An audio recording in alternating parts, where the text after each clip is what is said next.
We should have more coming, but it's only 2 minutes past 11, so. Oh, we're early. Yes, you are. Really, I'm totally feeling of the stage kind of area. The staging area. Yeah, definitely not.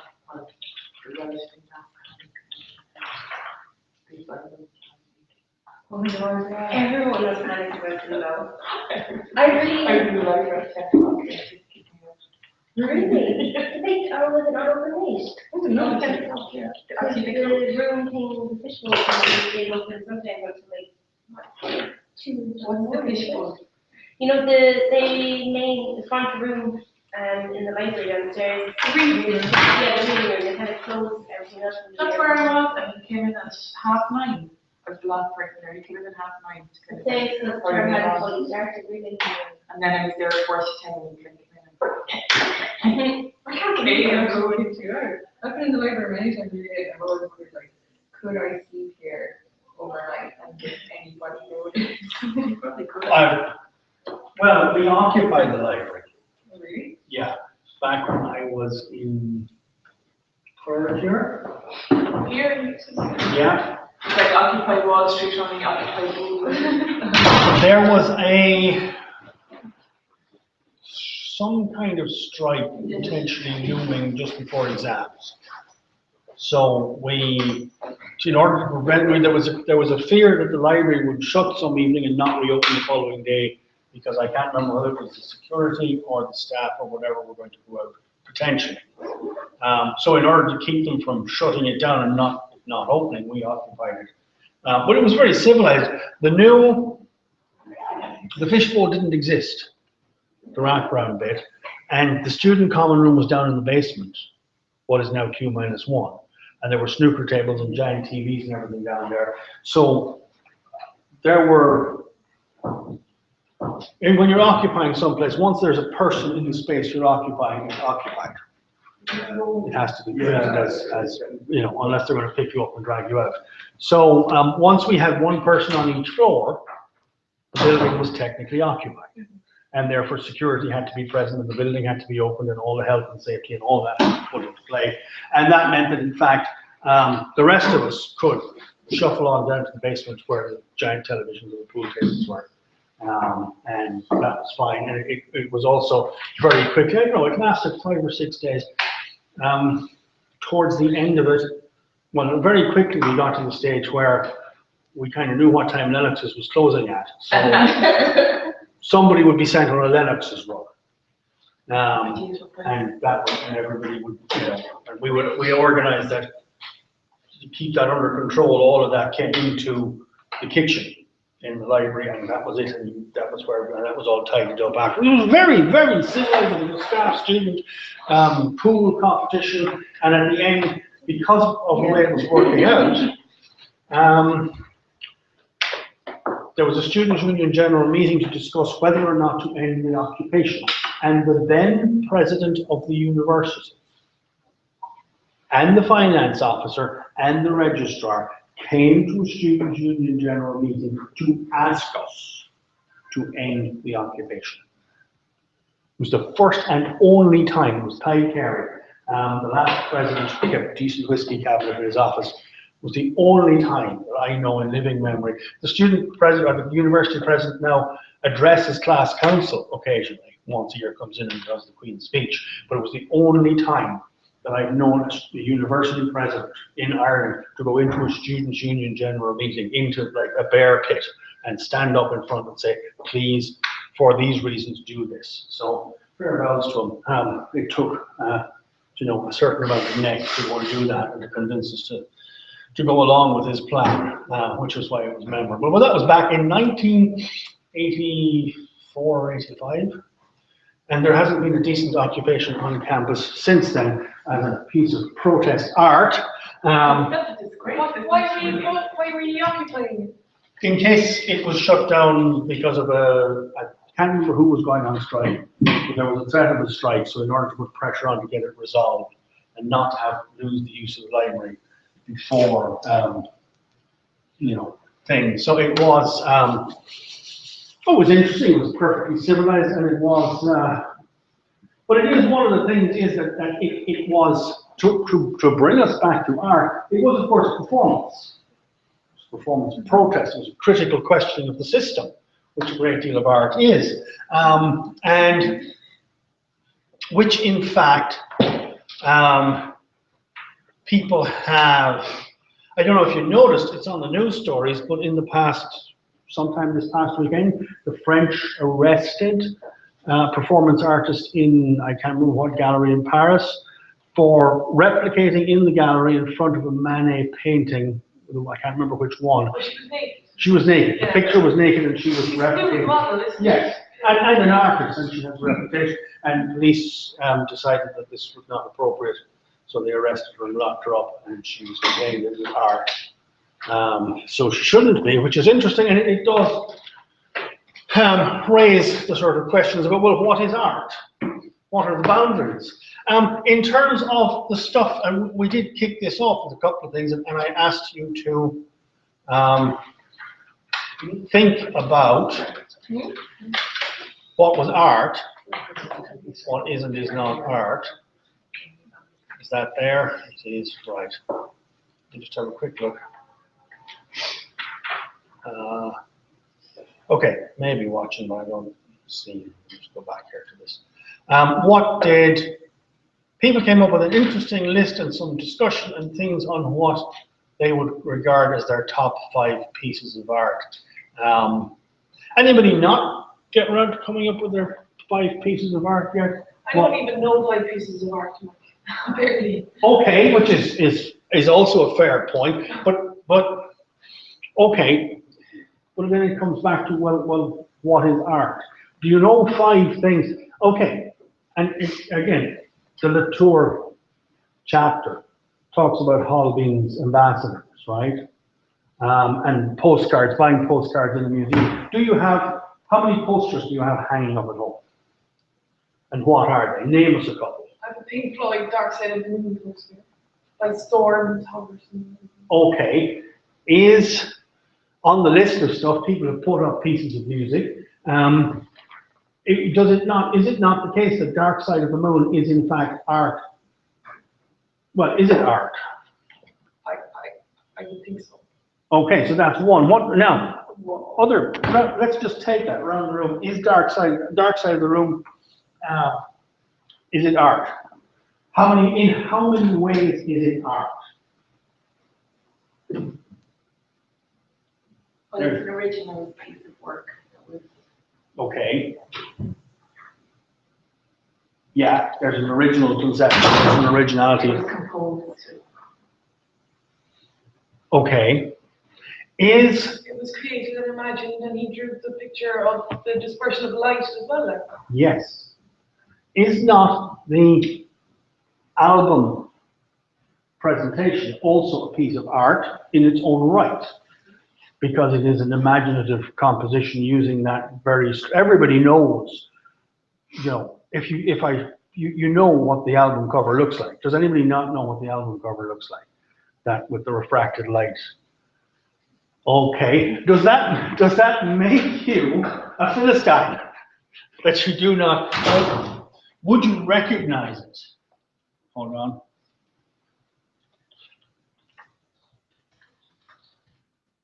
Dark Side of the Moon. I'm guessing. Yeah, I would recognize it. You'd recognize Yes. it. Okay, so it has instant recognition. It is iconic. Everybody knows. Isn't this one of the things? One of the things that comes up in discussions of culture, not just art, but art and culture and art in the broadest sense, is this notion of canon. Things that are part of the 100 great books, right? Or the canon of opera, the list of operas that count as part of, you know, the great operas, your 100 best tunes. Isn't this now? Is Dark Side of the Moon part of the modern canon. Yeah. Right? Why? Apart from the skill and the composition and the creativity, what makes it part of, let's say, the 100 things that you would? I suppose the same thing that makes Tchaikovsky's The Nutcracker part of the canon of ballet, just because it's modern and Okay. like I'm not a Pink Floyd fan at all, so I'm not arguing for Pink Floyd. Over anything else, right? But I think there's this conception out there that somehow older and more classical stuff is art and more modern stuff like Is Pink not. Floyd is not or Blur or Oasis or. Well, now you're getting into country there. But it's Yes. in a personal. See, I'm very much that art is personal. Okay. So maybe I need to look more at the kind of The whole. side of it. I suppose if you're gonna gauge things by influence, say, of course Okay. that's influential. That's an hugely important influential. benchmark. Yeah, influence is a benchmark. So there is this sort of balance between popular versus and influential versus. And well, the thing about it is, Dark Side of the Moon, there is no doubt that aesthetically, if you were to analyze it as a piece of music, it is an enormously fine piece of music, yes. How much endurance is that? Yes, it retains, why does it endure? I don't know to tell you why I think it endures. Why does it endure? Quiet people, why does it endure? It's got what they call in the article fecundity, if I pronounce that right. This Okay, notion of it pushes through for who knows, massive multitude of reasons. Culturally, it's caught on. Obviously, it's good. But then, how many albums were released around the same time might have been equally as good by people you'd never heard of, that didn't catch on, didn't kind of, didn't go through the machine and become getting popular, getting reviewed, catching on something culturally. I think it's a very, very complicated process that allows stuff like that to filter through and rejects other stuff. It's kind of like a survival of the fittest kind of. it kind of, yeah. Kind of a model of one of the. Yeah, and the fecundity thing, that's in the Latour chapter somewhere. Yeah. And it's not the word I would use. I would maybe use the word resonance, possibly, although I understand fecundity in terms of influence, but also in terms of the way it resonates with people. It is an image that, the image for the album cover is very modern and it is scientific, but it's the whole Newton thing. So we kind of, we know that. The title, The Dark Side of the Moon, is very much a product of its time. And then there is the musical content of it, all of which sort of hits popular, resonates with a great number of people. How does that come down to then, this question of authenticity and art and the fact that it's popular with lots of people? If it's popular with lots of people, there is this tension, isn't there, between popularity and culture, high culture. I mean, if I was making my list, I should have put up my list. Sorry, it's very bad of me of the things that I would include, and I would save from the end of civilization. Opera would not survive, right?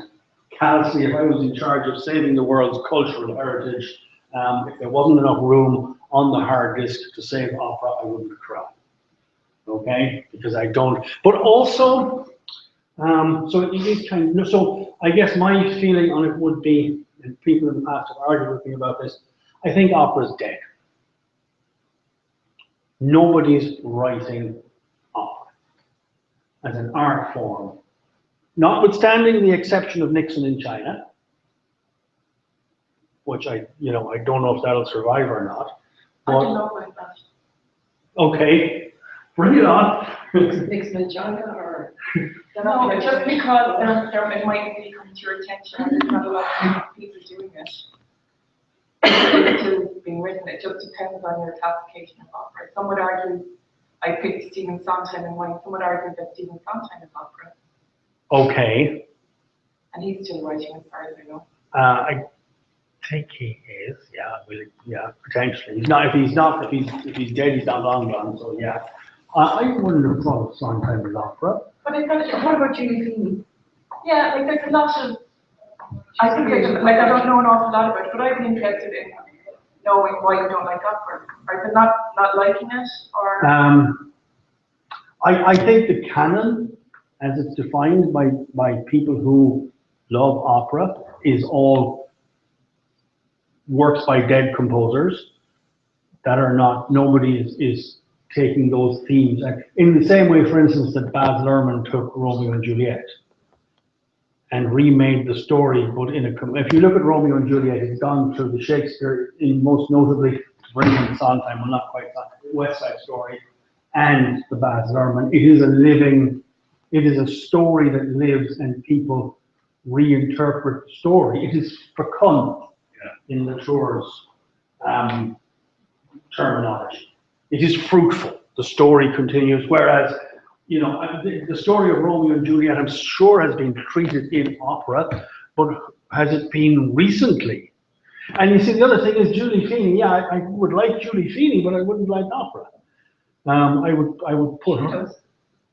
I know, but just because she likes doesn't mean I have to like. No, But if they're not persons, then, like, is there any piece of opera that affects you at all? Any, like, it doesn't have to be part of the canon, or? There's two things in that. No, there is no piece of opera that affects me. And I've seen, and I suppose one in terms of effect is everybody's seen that scene in Pretty Woman where Julia Roberts goes to the opera for the first time and cries. But what about the question of effect? Yeah. Now, you brought that up. Let me refract that. Let me again pull teeth out of the quiet people. Does art have to affect? Kind of does. it should, yeah. Okay, either of you shout over one another. Should, why, does, yeah. I think, you know, if you notice it, then isn't that, you know, what art is, that elicits some sort of reaction? Either you love it, you hate it. And if you just don't, like, if you can look at it and just shrug your shoulders and walk away, then It's not art. it's not art. I think in this Most space, people kind of create art to affect other people, you know, to touch other people. Like, Okay, you know, it's not always just for themselves, you know, people are there they make art to kind of push things forward in other people's minds and other people's, I think anyway, that a lot of art depends on the audience, sort of, you know, like, that people make art not just for themselves, but for other people to enjoy, like, you know. so does that mean it has to have an audience? Is No, it just but I think in general, most people make art for an audience. I believe, I don't know. Maybe. so if you make this room, we're gonna have to do something wrong with it. But anyway, and you're stuck here for a few hours, right?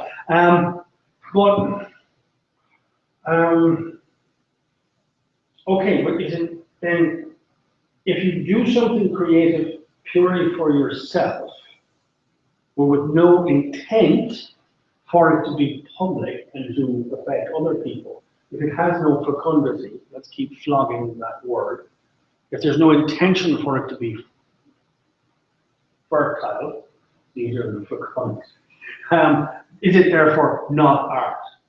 If I create something pretty and it affects me, but I don't, do you actually have to have intent? No, I don't. just because some artists don't want an audience. They don't feel or maybe they don't feel the masses are able to appreciate their work, so they don't want to show, they just want to feel something for themselves. Right. So it's just your own expression and your own engagement with something and your own sort of affective exploration. But isn't there a whole range there? I mean, there are people who make art to sell it. Yes, there are. They want to know it. They want to sell it. It doesn't matter if it's only to one person. Yeah. Yeah. So, you know, like there's a whole range of. And People producing art for. I understand that because I take photographs, one or two of which are okay, and I occasionally scribble a bit of poetry, and it would be nice, it would be very nice.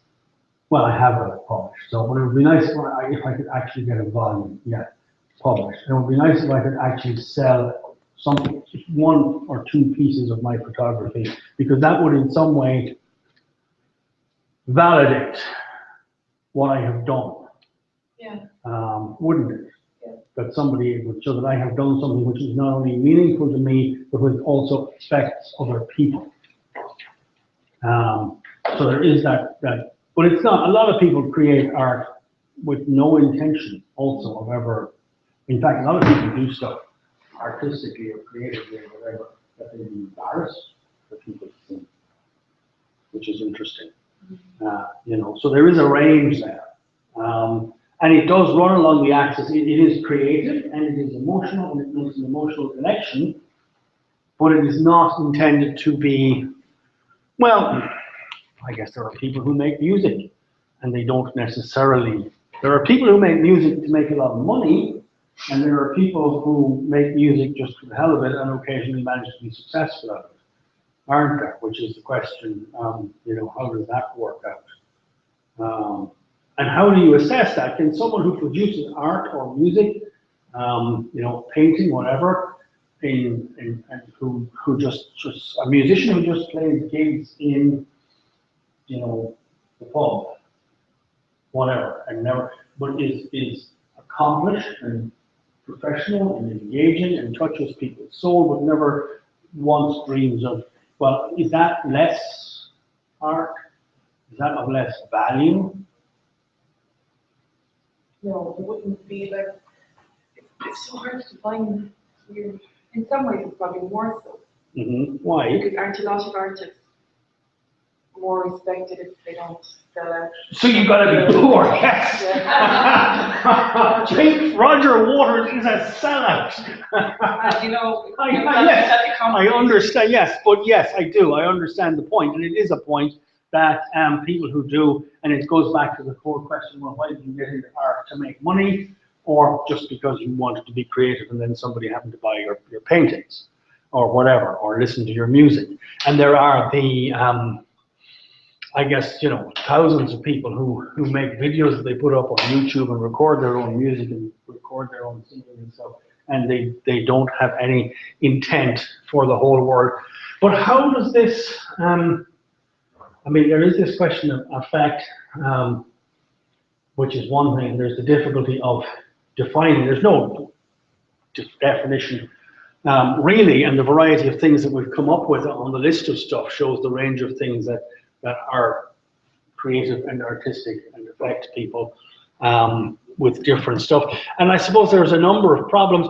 What about, apart from the notion of fecundity, what did you think about Latour and Lowe, who writes with him, the, you know, this whole question of originality, which actually goes to commercialization and whether you make money or not, and whether you should be poor. But what about the idea of originality and this question of the artist and the aura and that the authenticity of the experience?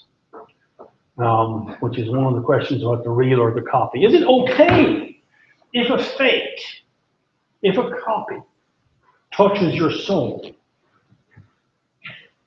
Is it therefore, you know, how does that work in terms of real art and not real? They talk about Holbein's ambassadors and the real and the fake and so on and all of that, but is it okay? When they make the point about the Holbein, looked at that, it's very obviously, when you see it in the gallery, it's very obviously just a nicely produced digital print. It's flat and it's got none of the texture and none of the other kind of mark of the artist's hand, the kind of, you know, Yes. It's a kind of autographic kind of mark. And that's where it is really, whereas the big difference with the other paintings is that the reproduction of that was so much more remarkably complex that arguably it's got more aura than the original because it's in the originally intended place. Now that's interesting, yeah. And even then, it's a little more complex than that, because then they said since it was originally taken, what was it, the 1797 or something. Something like that, that'd be about right, yeah. And even then, the architecture of the building where it was taken from has changed somewhat. Yeah. And ironically, you know, it's at various refits and things, and ironically now that they've got this remarkable, you know, facsimile of the original in place, they're now thinking about restoring it to its original state. So it's even got more aura as a result of that process potentially. The concept of more aura is interesting. Do people get what he's driving at there? That it's not just this is real and this is fake, but that there is a continuum of realness. So you can have a copy that but of that, let me press you on this slightly, and I think it's maybe an easy question to answer. Is the increased aura of the reproduction, how much of it is down to the quality of the reproduction? Those reproducing the brush strokes, the material, make it more real, less unreal? I mean, you seem to be suggesting that if they restore the building, that will make it more. At what point does it become? Is there a point then at which, you know, you look at it and you say, actually, you know, this is as good as the one that's hanging in Paris? And is there a point at which the one that's hanging in Paris ceases to become? Yes? You see where I'm going? Is there a point at which the one the French stole ceases to become the real one? Yeah, you see, I found it all a bit puzzling, this whole thing about it was only authentic in the place where it was originally hung kind of thing. Because anything that's created, except if it's a mural or an existing chapel or something, it has to be moved to be seen by more people, doesn't it? Well, Of course, you bring in the whole digital thing as well, but like when I go to museums, I always buy a print of something I see. Okay. So it's a souvenir dash memory element to it. I'm a Philistine, I'm a fridge man. But yeah. Yeah, and so when I look at it, it brings back nice memories and it spoke to me in the surrounding of the gallery. But when I look at it in my house, I don't go, oh, it doesn't have the brush stroke, it doesn't have that authenticity, it was somehow lessened. And maybe that's because I don't think about it like an artist or deeply. Yes. I think the key point being though, it's the memory of being in the real place, that the bridge magnet of the poster and the postcard is conjuring up. It's just a trigger. Yeah, they're both very much linked, yeah, for me, yeah. Yeah, I think that's the point. It goes back to the thing of, there's a term, you know, work being site-specific, which is site specificity, and if the work is created to be in a certain architecture or location, and it was conceived from the beginning as that, then if it's removed from that, it loses that, what you call it, exactly, or whatever you want to call it. Where that's a different case than somebody who produces a studio or an album in a studio or a painting in a room somewhere, and then it gets shunned somewhere else. It was just made, it could go anywhere. Yeah. But I think the painting from the reading, the point being that it was created, the point that it was created for a particular space and fitted so well within the architecture of it, that's what gives it the aura. That's why the real version in the Louvre, you know, just doesn't cut it anymore. It might even go as far as saying it's not real. But it's funny, I remember years ago going to something at Tate Modern. What's the big Turbine. the turbine, yeah, and it was on the Ola, what's his name, Ola? It was a Scandinavian artist, and he put up this blazing sun in the turbine hall, and that was art. But I've never seen people interact so well, like the people doing yoga and stuff in front of a huge blazing sun in a turbine hall. You can't bring that home. No. And I suppose that's quite specific, and you can't recreate that feeling only in the moment that you're there. Exactly. So That's that's what you're talking about. Yeah. But However, it's the same thing as say a live concert. That was fabulous. Yeah. You know, being there in the moment of a live concert as opposed to the recording. the recording, yeah. It's never the same. And you see the thing, there's a couple of things there. I want to hold on to what you said about the artists and the brush strokes. And I mean, one of the things about aesthetics is, if you don't understand how it was created, does that diminish your interaction with it? But the other thing is the liveliness and the action of being there at the concert or the event.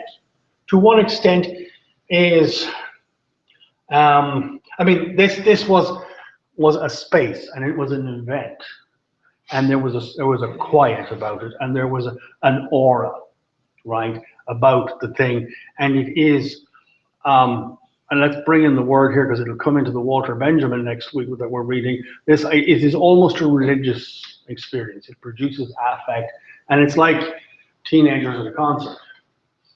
Well, it could be anybody at a concert. It could be people at the opera, whatever. That it produces, the event produces an emotional response. And it produces it because, you know, because of the skill of the artist. Well, I mean, again, I don't know, do you need to understand how it was put together to be moved by it? If you understand how it was put together, is that going to get in the way of your emotional interaction with it? You know, different people will have different answers to this. And to what extent is it, whether it's this or whether it's a concert, is it a ritual? Surely you talked about the stuff that's created in the recording studio, which to a certain extent captures the spark of the moment and renders it on vinyl and then shares it out. But if an artist, I mean, is there a problem with painting that artists paint in the studio without an audience and without any interaction, and then they hang it in the gallery and you interact? But there's a difference there between that and performance, isn't there? And the actual ritual element, because one of the arguments which comes up, I think it's in the Walter Benjamin about art in the age of, yeah, it is, mechanical reproduction, where he goes back and talks about the original purpose of a lot of art was religious in some shape or form. And for a long time, art patronage, well, in the West, it was in the hand of the church, was the biggest patron of art. So all the Baroque music, the Messiah, you know, all of, we have Bach did not starve to death because he worked in the cathedral chapter.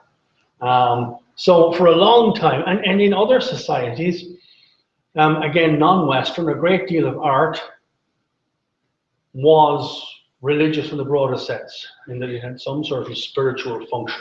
Statues.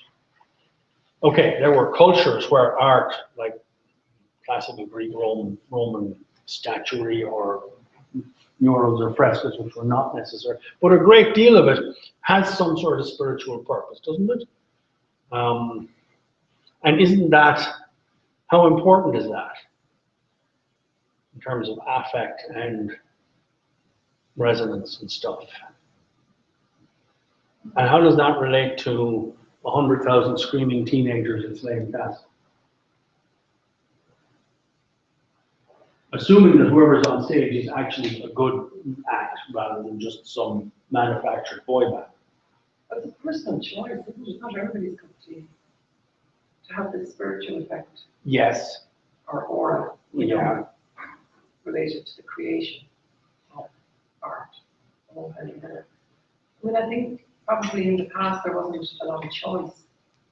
That was Okay. what it was. Yeah. There's a lot more choice now. You don't, not everybody goes for that. A lot of people do, of course. Yes. I don't think it's a hallmark of it. Which is interesting because in the past, it was easier to define what constituted high art. Well, art was almost all high. The canon and it was a much more confined cultural space, and therefore art consisted of certain music, certain paintings, great literature. You could make a list, and people across at least the Western world, the world that had been culturally subject to Western cultural imperialism, could agree on a list, of stuff that was great. And then the French and the Germans would go, but you have left out, you have left out all of our great writers because they didn't write in English. But you could come up with also a world list, right? Is it now the case, as a result of mechanical reproduction and then digital and all those other things, that you now have a much, is the idea of a canon You understand what I mean by the idea of a canon? The list of the great stuff, right? Everybody, is that dead? It's just different. It's more accessible. Yeah. Okay. It's more people have access to it. It's more democratic and fluid. Yeah. Than in the past. It was elitist. Okay. It's a bit more democratic now. And I suppose, well, does that not risk then diluting, well, does that not risk then diluting, I don't know, the idea of what is good? Does that not risk watering down aesthetics? Yeah, you're nodding. So, yeah. In how I so? think it has good and bad. I think the definition definitely between high and low art isn't, yeah, as clear as it used to be.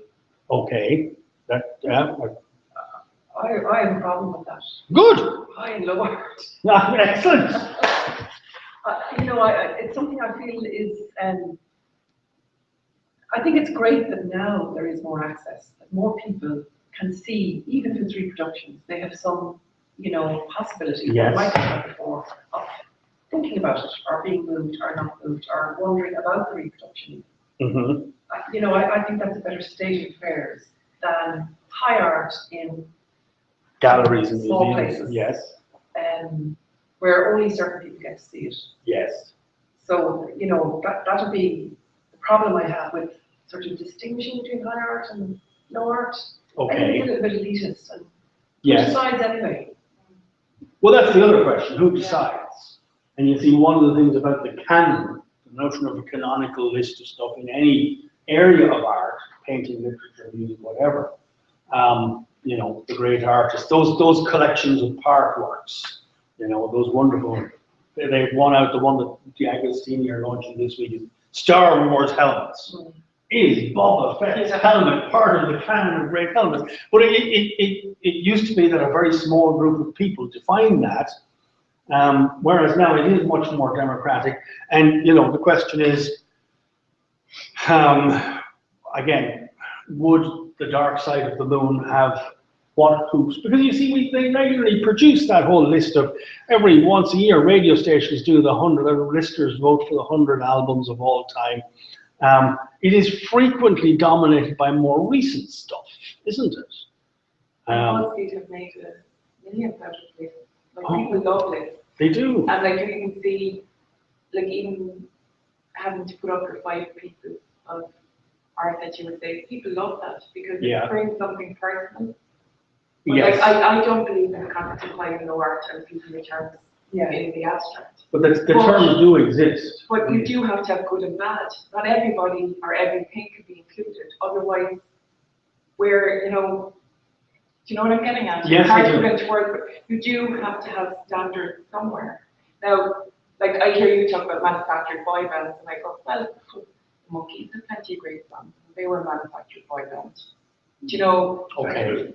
Yeah, like there's plenty of, so then, do you know, people have different, but you do have to have some concept of what works as a melody in music, or, but then some people love atonal stuff, like, what is the standard? Where do you set the standard? I think that's And an enormous question. is there not a tension between setting standards and what personally appeals to people and what fulfills? Because there are two things there. And there's an issue here about the digital and the variety of stuff, is that there is a question of a society having a sort of common ground that we can all identify with, and that resonates with us, and having enough in common that we can hang together. And if it becomes so diverse that there is no common reference points, then there's, you know, how a problem does that pose for us? And I've forgotten what the other point was. Now, I had another point, but it must have been a lie because I've forgotten it. You said nothing yet this morning. Do you hate art? No, you. I wait for something out of you. Yeah, you. No, I don't think I don't know, I don't have anything. Are you a Philistine? Probably. Okay, good. Right. Is it all a waste of money? No, I don't think so. I don't think that it needs to make money to be art, and I don't think that you need to spend money on art either, but, you know, obviously, really it's a bad thing to spend money on it, it's something that you want. But, you know, Right. I just remember what the other one was. Are the monkeys, you're talking about the boy bands and the monkeys, they're having good tune. But are the monkeys good because they were 30 years ago? See, that's the thing, like, Will Westlife become respectable? oh God. That's a good question. I'm really in trouble.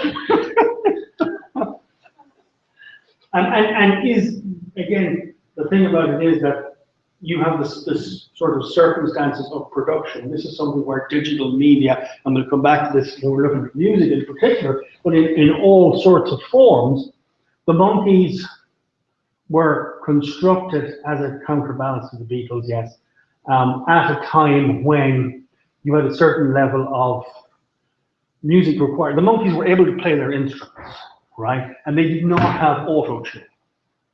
Okay, and that's probably the two most dramatic differences between then and now. Almost every boy band now cannot play an instrument at all, and they are auto-tuned. It's got to the stage now in my house where we cannot watch, we've just given up on watching or listening to a great deal of music in the past 2 or 3 years because my teenager has trained us to recognize the auto-tune.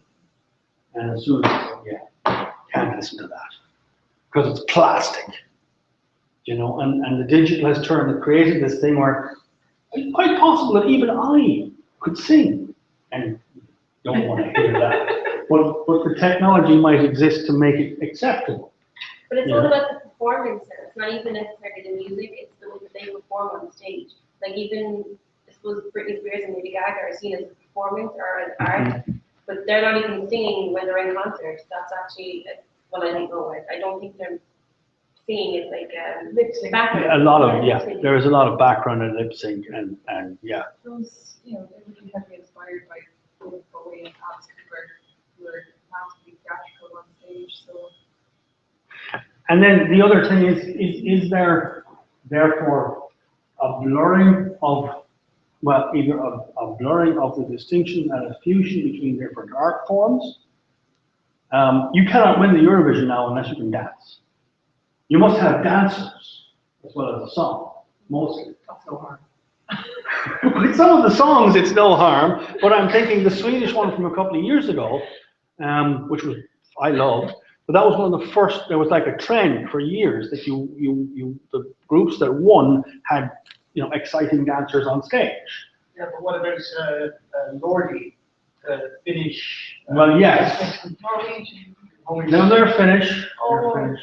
I saw an internet meme going around recently. It was a picture of a metal band in the forests in the snow somewhere, and the caption on it was that 75% of the work of Finnish park rangers is rescuing metal bands that have been lost filming, shooting out covered in the snow.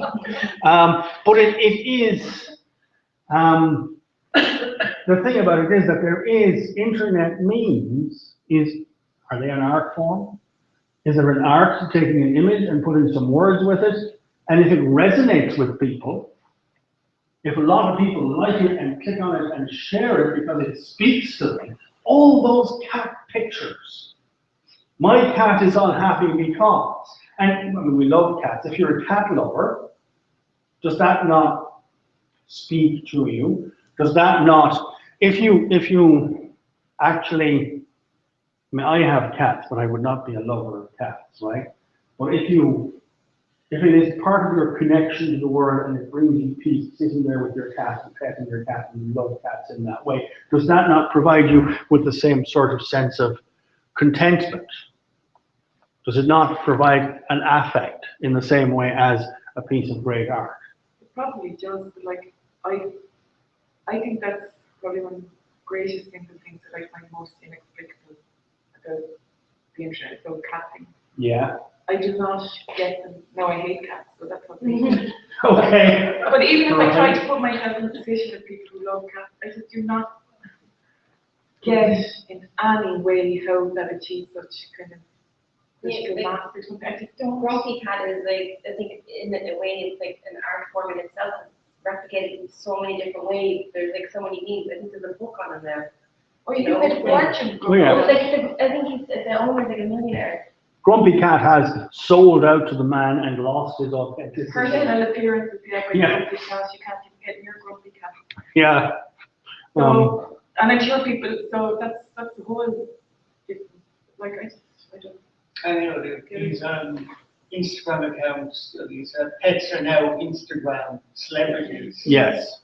And everyone's trying to get their dog or their cat to be the next, the next grumpy cat. Grumpy Cat, the next, yeah. Or you've all seen, I won't search for it or put it up because some people it might be problematic, but there's a sort of counter trend for cats, one of which is cute spiders. That's interesting. Does anybody have real problems with spiders? I'll just turn mine. Okay, so we'll have a trigger warning on this. I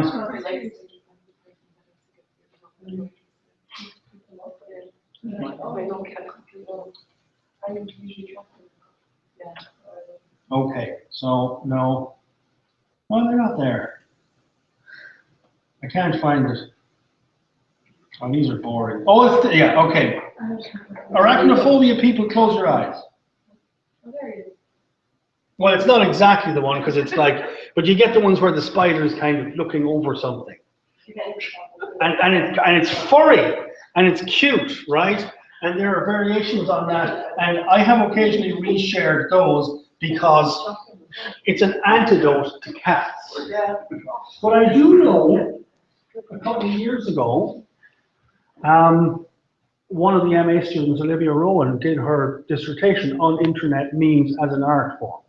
And last year, Alan Andre looked at the GIF, the short repeating file format image as an art form. Now, but then he comes from an arts background. So he was bringing a great deal of knowledge of art to it. And produced some wonderful stuff. I can't remember where the website is. But it comes back to this whole, the digital and the reproduction and the mechanicals. And supposing, in terms of internet memes, like all you're doing, I have apps on the iPad. Screen mirroring doesn't work from the iPad to this. But I have apps on the iPad, and I'm sure there are Android versions of them. I can't remember what it's called. It's called something, but I'll find it out. And it is designed specifically to take a picture and put,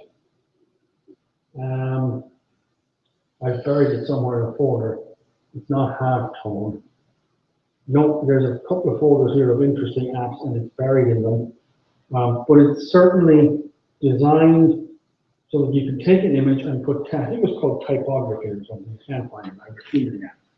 There are hundreds of apps on this thing and I can't find it. But it's there. So the question is, if you have something that will allow you, or for example, paper or any of the painting apps, where you can finger paint very well if you're skillful on the iPad. And if it doesn't work, you can just undo, and we'll redo that a bit. Or you can rub a bit out, or you can take several and you can paste them together, or you can use layers. And is that at what point? Is there a minimum threshold of artistic blood, sweat, tears, and pain and technique that has to go into something to make it be art?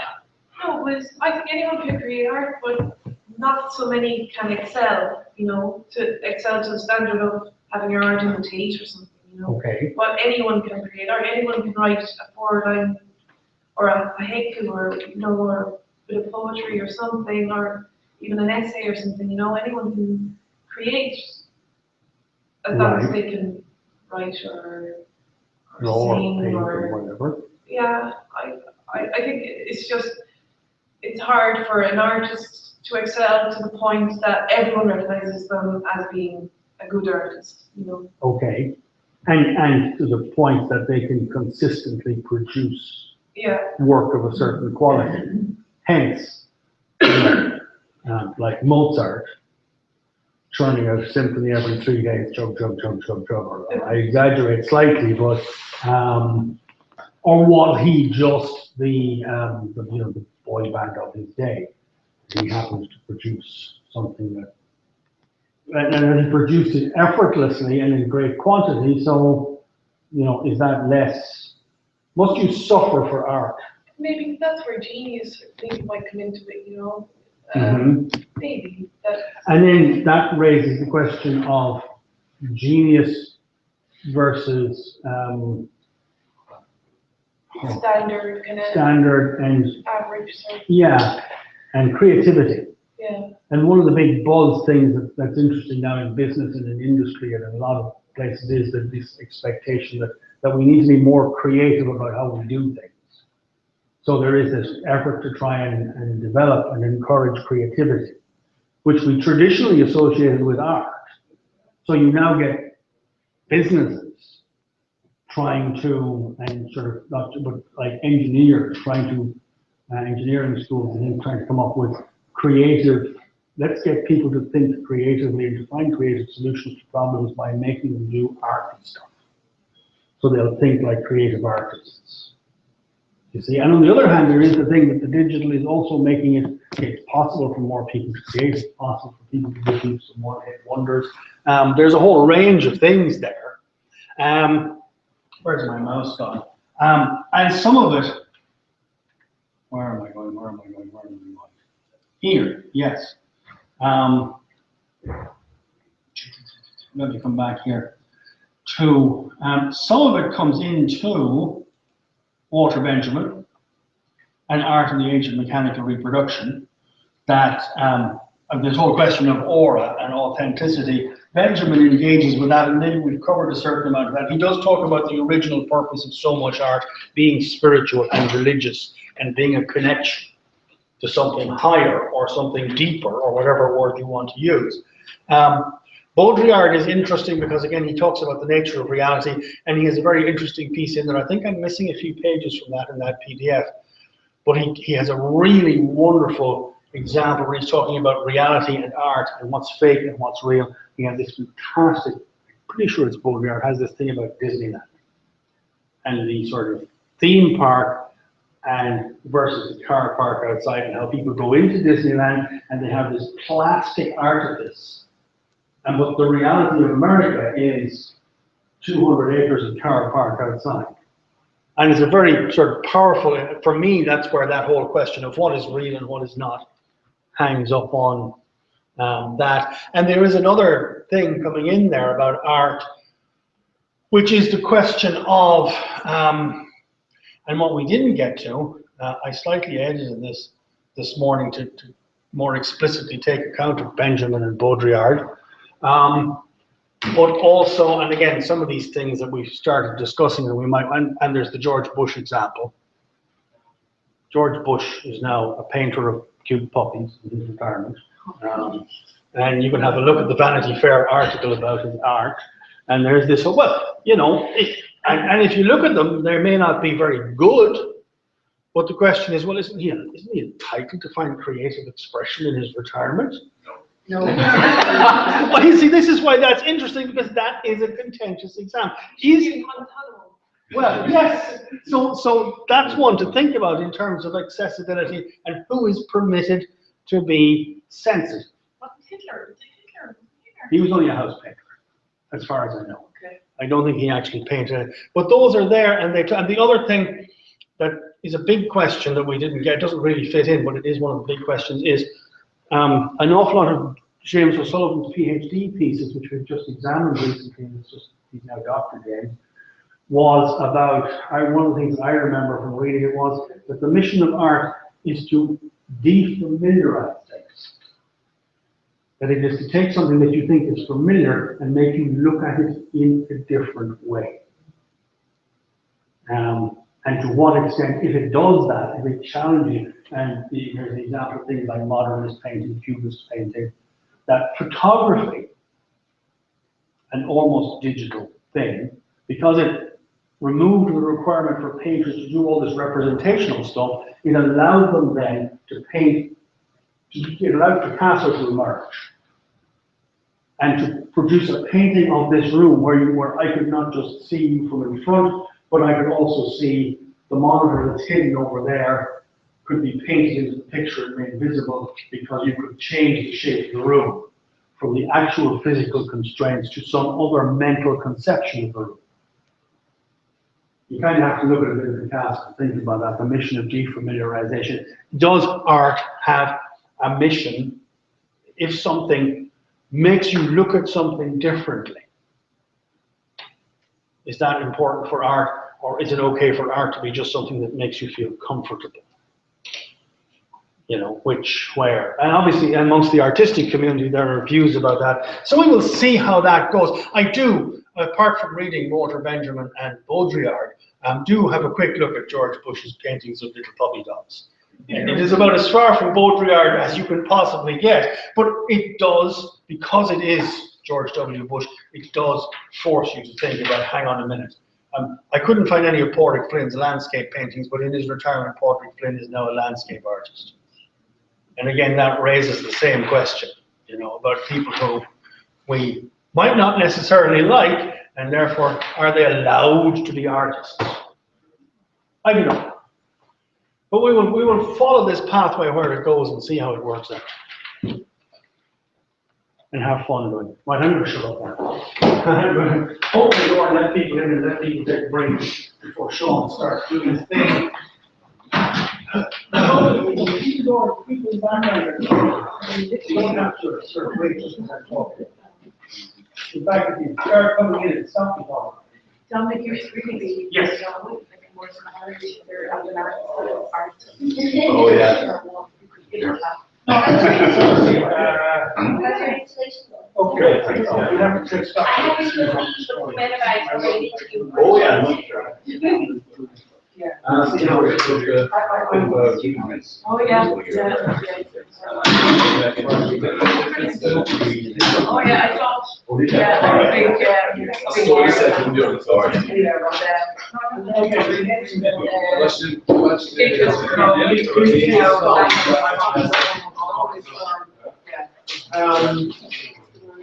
scary architecture, Even everywhere else. Everybody wanted to How are you?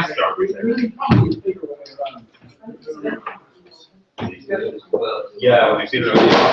No, what I thought, I was Okay. Okay.